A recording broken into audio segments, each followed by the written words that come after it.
Comment tu t'appelles? Dans quel pays tu vis? Je m'appelle Léocadie, je suis d'origine centrafricaine et j'habite en France. Donc, je vis en Suisse, dans le canton du Valais, à Anvers précisément, au-dessus de la capitale qui est Sion, en fait. Mon prénom, c'est Kadidiatou, mais plus appelé Kadija, et je vis en France, à Montargis. Alpha, dis-moi, tu es au Canada, tu es membre de la diaspora, mais tu continues à avoir des activités ici sur le continent. Ouais.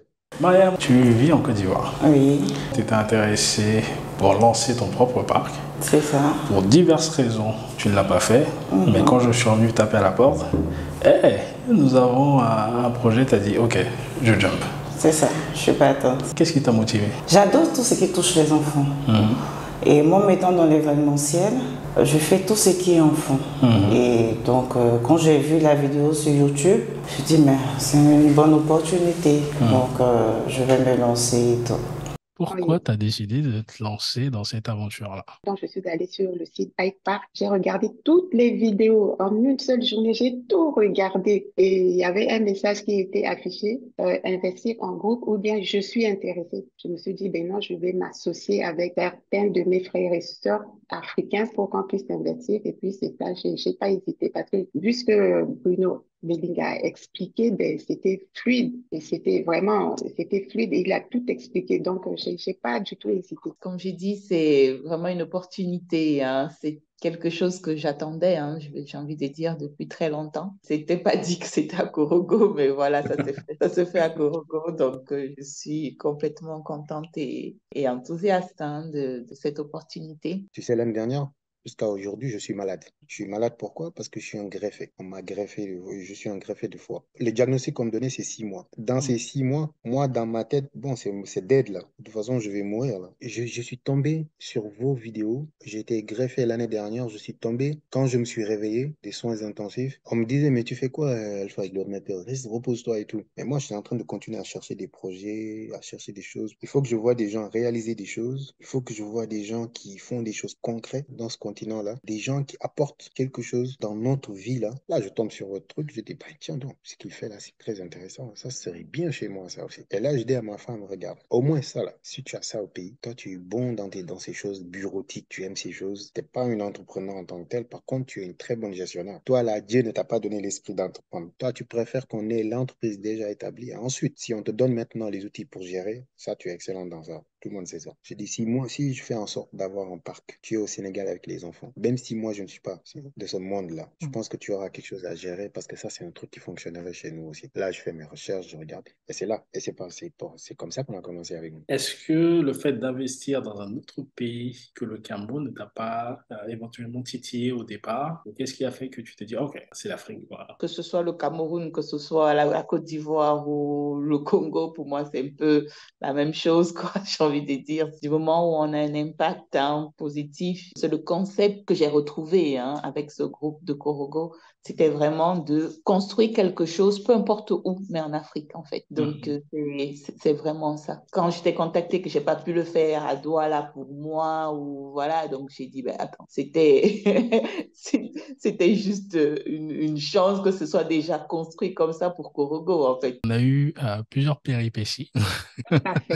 Tout à fait. On par a eu rapport plusieurs à ce périodes. projet-là. Mais cela ne nous a pas Euh, découragés. Toi, qu'est-ce qui t'a permis de rester, on va dire, confiante par rapport à ce projet-là? On a eu plusieurs sites qu'on a visités et on a eu des partenaires qui étaient prêts à ce qu'on a collaboré avec eux pour avoir leur site, pour implanter les parcs aquatiques. Au moins à deux, voire trois reprises, ils nous ont fait faux bon. On avait commencé, comme je dis, février et mars. Là, on est fin octobre, début novembre bientôt. Tu es l'une des personnes que je n'ai pas senti que ça te démotivait plus que ça. Qu'est-ce qui a fait que, effectivement, tu restais accrochant des ordres? Ok, il n'y a pas de souci. On va trouver. Comme c'est une vision que j'ai, je me suis dit, il fallait que j'investisse au pays. Il faudrait que je participe aussi à la construction de notre continent. Donc, quand tu veux investir, c'est pas, voilà, du jour au lendemain que tout va aller sur des roulettes. Il y a des hauts, il y a des bas. Ben, dès que tu es déterminé, ben, tu fais avec. C'est ce qui m'a motivé. Donc, de rester, de traverser les difficultés et voilà, d'aller jusqu'au bout. parce qu'il fallait que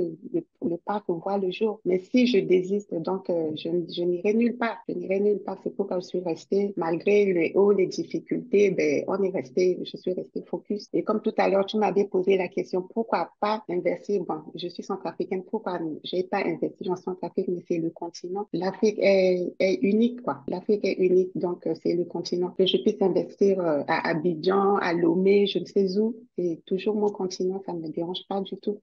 Quel a été ton ressenti tout au long de cette période-là qu'on a lancé le projet? Franchement, ma crainte, c'était de... J'avais peur au début, mais après avoir regardé certaines vidéos, ça va. Je dis, bon, je me lance. Ok. Parce que, mine de rien, cette année, j'ai pris beaucoup de risques. Ouais. Et ça en fait partie. Donc, je me dis, pourquoi ne pas risquer? Et puis bon, voilà. Quelle était ta principale crainte ou tes trois principales? Que ça ne marche pas. D'accord. Que ça ne marche pas. Mais après avoir visionné plusieurs vidéos de vous, je dis bon, ça ne peut que marcher. Okay. Surtout qu'il n'y a pas à Korogo. Ouais. Ça ne peut que marcher. Vous nous avez contacté parce que vous aviez l'envie de créer votre propre parc. Pour X raisons, vous avez décidé de le faire en gros. Et toi et ta femme, qu'est-ce qui fait que vous avez dit, OK, nous on va se lancer dans ça parce qu'effectivement, on pense que c'est une très bonne option. Tu sais, il y a le facteur humain qui est très important dans ce genre de choses. D'autant plus qu'on est à distance. Il y a le facteur humain. Je trouve que les femmes, les gens qui collaborent pour faire ça, sont très courageuses, hein, parce que être à distance, ne jamais voir la personne. Mais ça, c'est tout votre mérite, hein. Et je pense que ce que tu dis, par exemple, de Bruno, dans le sens où la transparence dans laquelle il va dans les choses et qu'il nous démontre à chaque fois qu'on est dans les réunions, écoute, ça, c'est le secret, hein. Non, pour moi, sincèrement, je n'ai pas des mots pour décrire cette aventure, en fait, tu vois. C'est juste magnifique. Quand j'essaye encore, même jusqu'à hier, hein, j'essayais encore de tirer mon groupe avec moi. Je disais, mais venez parce que c'est là où il faut être, en fait. Donc, c'est magnifique. Pourquoi? Parce qu'on a un leader comme lui. Par exemple, tu me diras, un détail comme ce que Bruno nous a fait, quand est-ce que et où est-ce qu'on pourrait trouver un truc comme ça? Tu vois, non, mais c'est juste formidable. Donc, c'est excellent. Donc, je sais pas comment dire.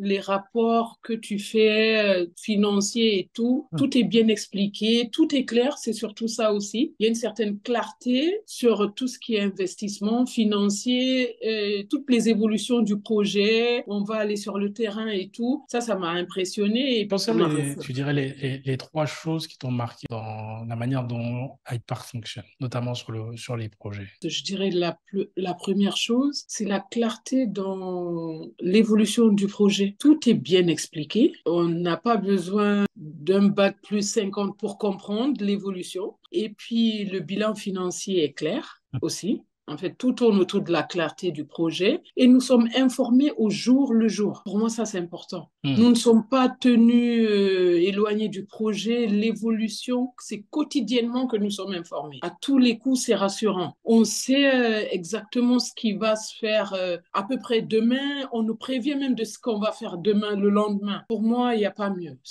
En gros, c'est ce qui est... Ça m'a marqué. Je ne sais pas, j'ai jamais assisté dans un groupe de projet, mais je ne sais pas si les autres fonctionnent comme ça. Parce que ça, c'est vraiment important de savoir comment ça se passe quotidiennement. Est-ce que ça t'a surpris la vitesse à laquelle on allait sur le côté construction? Ah oui.